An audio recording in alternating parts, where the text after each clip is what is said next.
Hello everybody and welcome back to another Overwatch League 2021 roster analysis breakdown video. Today we will be talking about the Hangzhou Spark, who finished this past season in the 10th position with a record of 12 and 11 with a -4 differential. They didn't find a ton of success throughout the season. Their best thing they were able to do was a finals appearance in the Countdown Cup.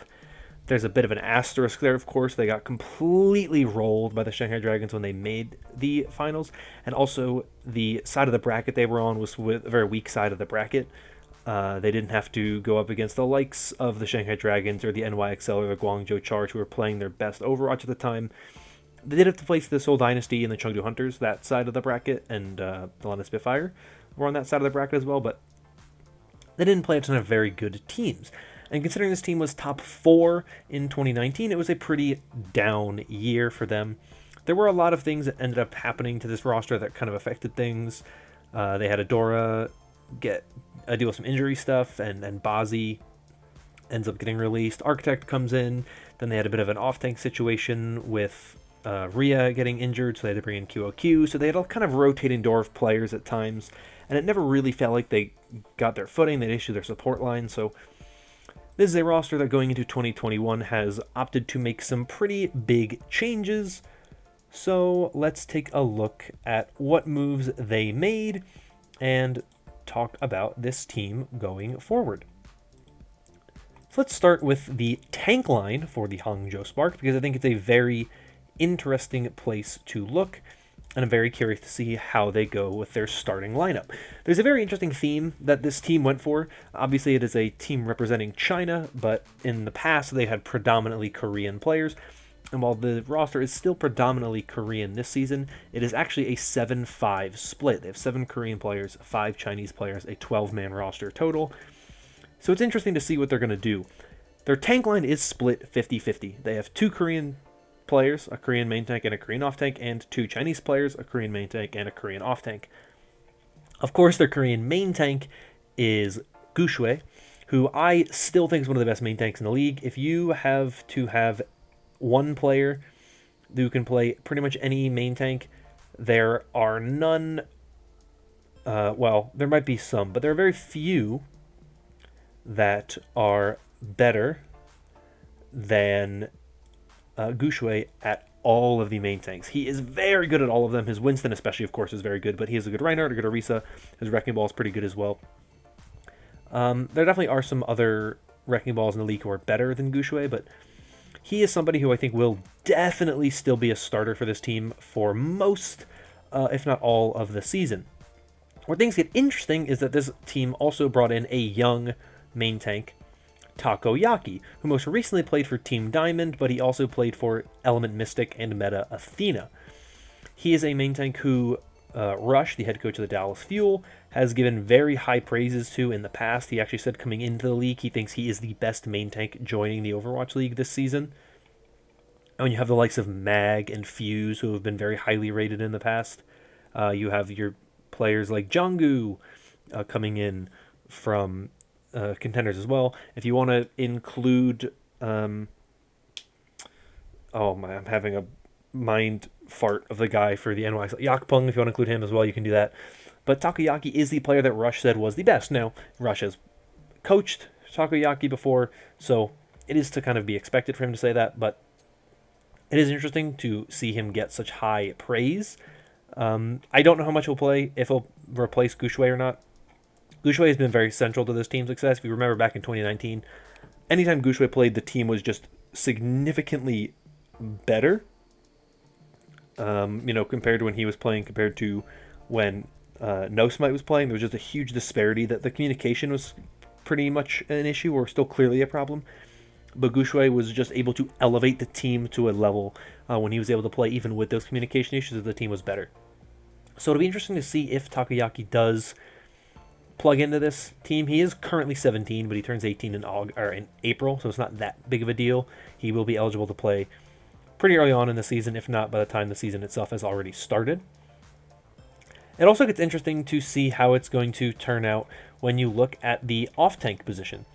You have Liga, who is a Chinese off-tank, formerly on Team CC, who were very good in contenders this past year. I believe they actually won the Asian Gauntlet, and a bunch of the players from that team ended up in the Overwatch League. You have Liga to the Hangzhou Spark. You have two that joined the Chengdu Hunters as well. So this is a very good team that found a lot of success recently. Yes, they did win the Gauntlet Asia 4-1 over Gen G. They found a ton of success in a bunch of different tournaments. They won Contenders 2020 Season 1 in China. They got second in Season 2. They won the NetEase Esports Tournament in spring and in winter. So this is a team that in 2020 was very successful. So you bring in the off-tank from that team to play potentially alongside Gushui as a starting off-tank. Now, the other off-tank they have is Bernard, who spent this past season with the London Spitfire. Before that, he was with Fusion University for a decent amount of time. Bernard's a very good player. I thought he was one of the bright spots for the London Spitfire last season. I actually thought he was arguably the best player on that team. That is a bit of a hard thing to say when you had Glister, who's playing very well, and even Sanguinar, who had a very good year. But I thought Bernard was very good last year. So I don't really know which one will play alongside Gushui, who I think is going to be the team starter, at least for the time being. It's very difficult when you have 12 players to make it work. And it's very difficult to kind of predict this early on what to expect. But I think they have the depth that they need, and I think we'll probably see them make some moves throughout the season. They might trade players away for money considerations. They might drop some players, but I think that they're putting themselves in a position to succeed, to find a roster that works well, and to find players that work well, and try to build this kind of mixed Korean-Chinese roster. And their pieces are very good. It's concerning a bit to see how they're going to put these pieces together. You know, are they going to run with Bernard because they think Bernard's better? Or do they think Liga is better? And if they run Gushui, do they prefer to have that Korean synergy or that Chinese synergy with Liga, or would they prefer to have a player that maybe they think is better in Bernard, that has more experience in the Overwatch League? There's a lot of questions in that regard to see what happens. I'm curious to see what they do. I'm worried that they might have issues where like they start losing a series. They kind of do what London did last year, where they just pull everybody that's in and pull different and put everybody on the bench in to see if it works that way. And usually it doesn't. So that is what I'm looking out for, and that is what my opinion, or that is what my mind is focusing on right now, is how do you balance these four tank players who are all very talented?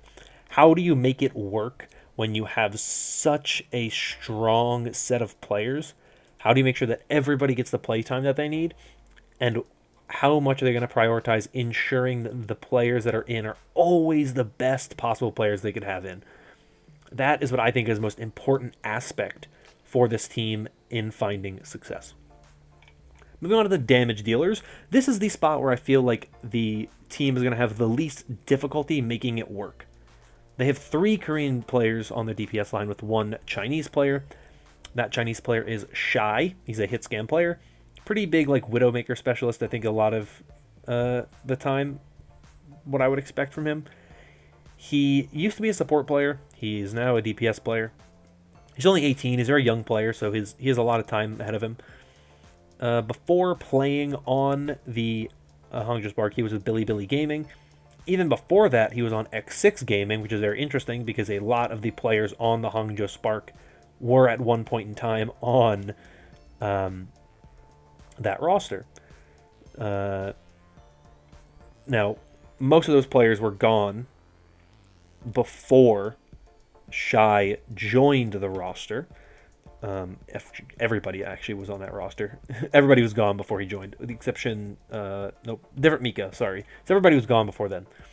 So it doesn't surprise me that they found Shy. You know, he went from X6 to Billy. Billy, of course, is the Hangzhou Sparks Academy team, and he has been playing at a pretty high level in Chinese contenders ever since.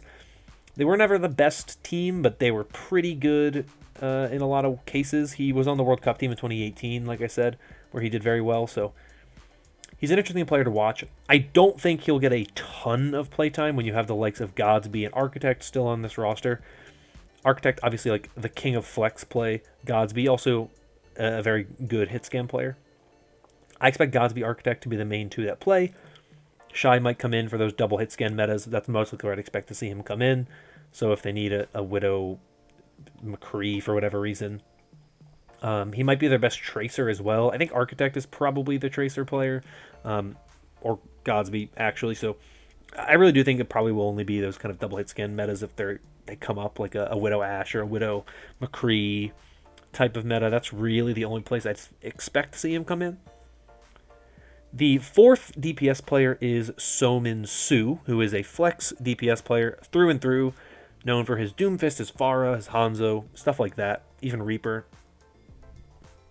So he's the player I would expect to see come in the least, unfortunately. He is a player who I thought for the Vancouver Titans had a very specific role. He was very good on Zarya, and that's where I think that they could use him as a Zarya specialist. But at that point in time, you already have 4 tanks and 2 off tanks. Doesn't really make a lot of sense to bring So-Min Soo in for that role, when it would make more sense just to put in one of your off tanks in that position. So I do think it's an interesting spot on this roster. They went with a full 12-man roster, so I'm not that surprised that he's on this team. I think there will be a place for him. Everybody talks about the fact that, like, there's never really going to be a situation where you need double flex DPS. And we've never seen it still to this day. We haven't really seen a meta that required double flex DPS, and for all I can tell, we're not even close to having that happen again. But maybe eventually we will see it happen, where we get a double flex DPS meta. But So-Min Soo's spot on this team, I think, is very interesting, and I don't know how often he will get playtime. But from everything we've heard, he has been grinding ever since the time with the Vancouver Titans came to an end. So we'll see what happens with him. But like I said, I think Godsby Architect will be the main two for this team. I have been very impressed by what both of those players have done over the past couple of seasons. I think that those two together play very well, and I think when you have a whole season of Godsby and Architect together, I expect them to do a ton more work. And I think that that is the place this team wants to be. You have a really good, diverse set of DPS players, and you can cover pretty much anything. It can be difficult when you have 4 DPS players. I know Avril was on the Dustin Bowerman show this past week, and he did say that he finds it kind of difficult to think about whether or not teams with 4 DPS players will ever find the full playtime for those players. And while I think that there are some teams that having 4 DPS players is almost necessary, I think in most cases what we're going to see is a lot of teams are going to struggle to find places for some of those 4th DPS players. Not all of them.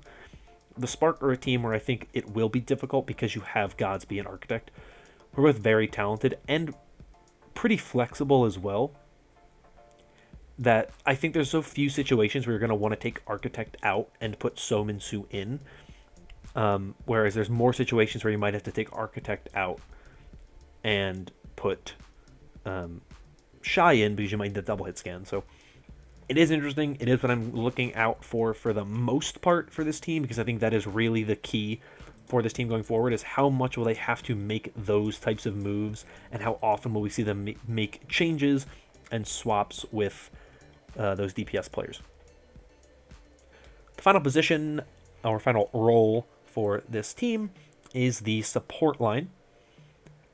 3 out of the 4 supports from last season are returning this season. IDK, Mika, and Coldest all back. Bebe is no longer with the team. The addition they bring in is MCD, who has played most recently for Element Mystic. He's a very good flex support player. I would honestly be kind of surprised if he doesn't start for this team. Now, I think Mika and Coldest are also both very talented. I thought Mika's Mercy, especially last season, was very good. Coldest we didn't get to see a ton of playtime from, but everything that we've heard from him is that he is one of the top players on this team as well, or one of the best Chinese flex supports from the past couple of years. So I don't expect them to mix these up. To me, it feels like you're either going to run IDK and MCD, or you're going to run Mika and Coldest. You're not going to run IDK Coldest or Mika MCD. I don't really see that happening.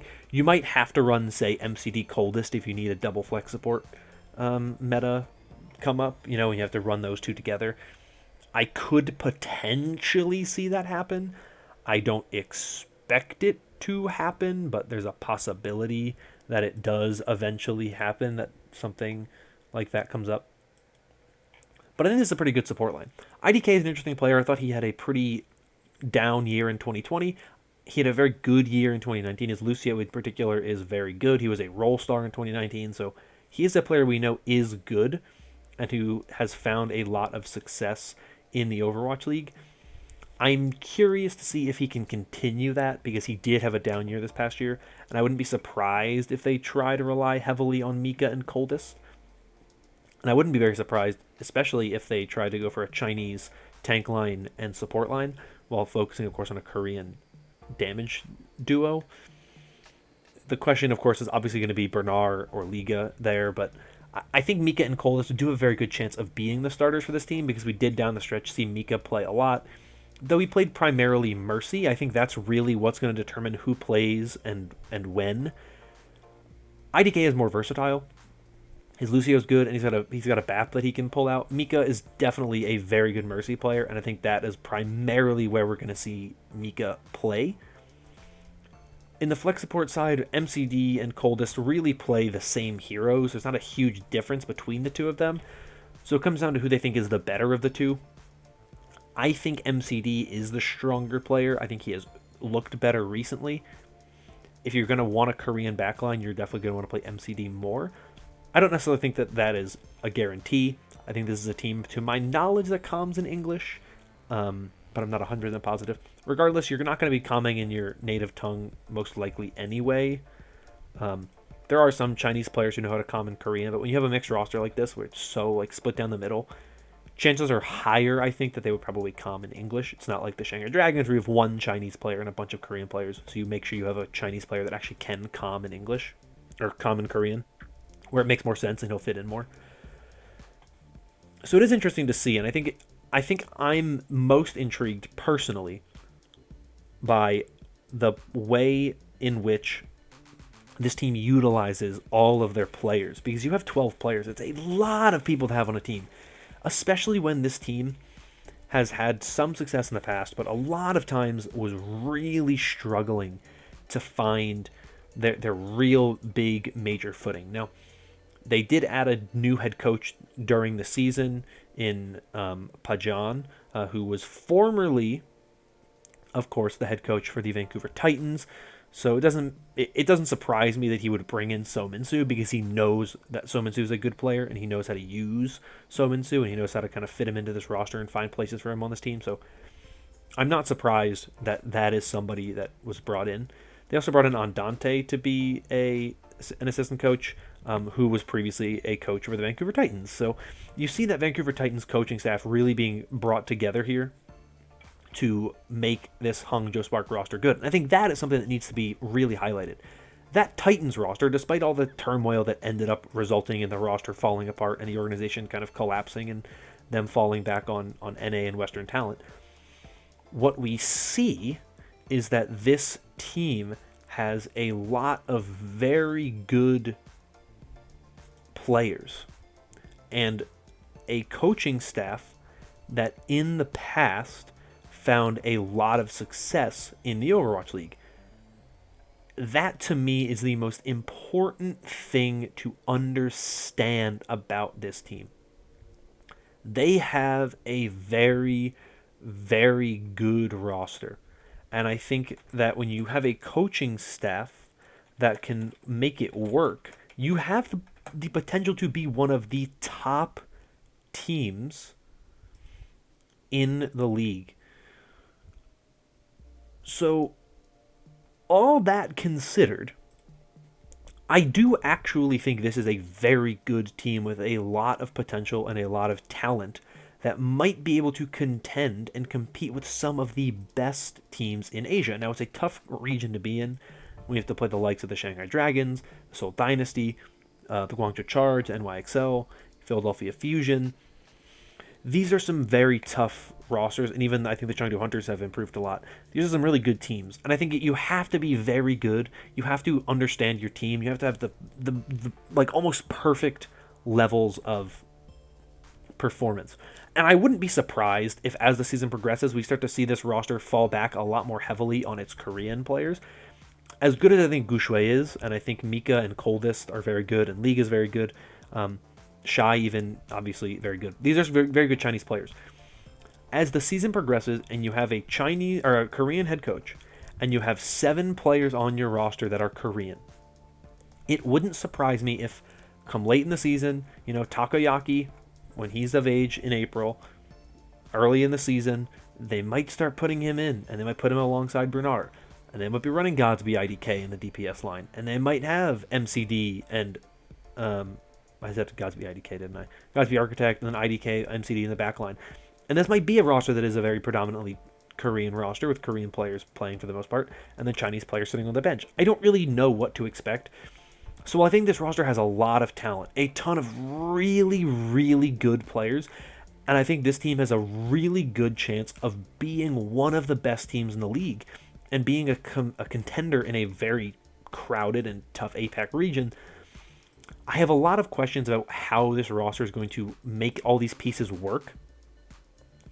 And I think that more than anything else, I need to see this roster in action and how they want to make this roster work and how they want to make all the pieces kind of come together before I'm really ready to say this roster is going to be very good. I know they competed in the Shanghai Masters tournament recently, and they got second to the Shanghai Dragons, which is good, right? It's a good showcase that you did something well, but you have to be able to showcase that you can do it consistently and that you can do it very well, because they had a close series against the Chengdu Hunters, and then they got completely obliterated by the Shanghai Dragons, right?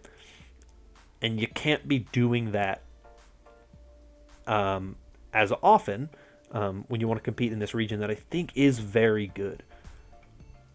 So I am curious to see what happens. I don't know what this Spark roster are going to do going forward, but I think this is a team that has a lot of potential, that could be one of the top rosters, potentially, if they can meet those peaks, but I need to see it happen.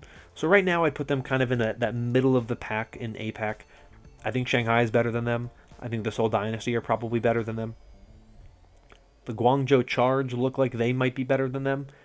So you're going to be competing primarily with the NYXL, Chengdu Hunters, the LA Valiant, whenever we see what their roster is. Who knows about the Philadelphia Fusion? I think the Philadelphia Fusion could be better than them, but I think that's kind of where it gets very close. Those are the teams that I'm looking at, where if you can beat those teams, and you can look good and compete against the Seoul Dynasty, and you can look good and compete against the Shanghai Dragons, then you have a chance of being something. But right now, I don't think they have enough to take them out of the middle of the pack in Asia. But that's just my opinion. I'd love to hear from you in the comments down below. Let me know your thoughts on this roster. If you think this roster is good, roster is bad, I would love to hear from you. But that is all from me. Thank you so much for watching. If you enjoyed, consider liking and subscribing for more content like this in the future. But that is all from me. Hope you are all staying safe and staying healthy. And until next time, bye-bye.